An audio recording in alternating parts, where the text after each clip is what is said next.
বিএনপির শাসনামলে আপনারা নিরাপদ ছিলেন, থাকবেন।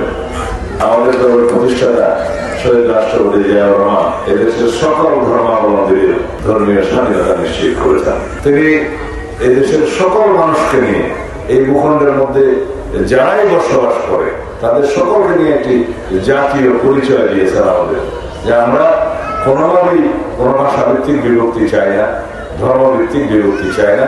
আমরা সবাই মিলে বাংলাদেশে এই ভূখণ্ডে যারা আছে, এটা আমাদেরকে একত্রিত করেছে, এই জাতিকে ঐক্যবদ্ধ করেছে। আপনারা স্বাধীনতার সময় এদেশের স্বাধীনতার পক্ষে ছিলেন। সনাতন ধর্মের ভাই বোনেরা, হিন্দু বৌদ্ধ খ্রিস্টান, আপনারা এই দেশের স্বাধীনতার পক্ষে ছিলেন।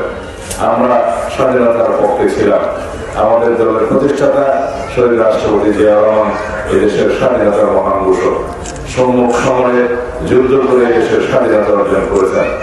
আপনাদেরকে, বিশেষ করে সনাতন ধর্মী ভাই বোনদেরকে অনেক বেশি ত্যাগ স্বীকার করতে হয়েছে।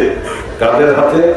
যারা এদেশের স্বাধীনতায় বিশ্বাস করেনি, এদেশের স্বাধীনতা চায়নি, তাদের হাতে। আপনাদের পূর্বপুরুষরা যারা এখনো জীবিত আছেন তারা জানে 1971 সালে কাদের হাতে তারা নির্যাতিত হয়েছিল। সেরকম একটি ধর্মভিত্তিক রাজনৈতিক দল আজকে নবরূপে নির্বাচনে দাঁড়িয়েছে।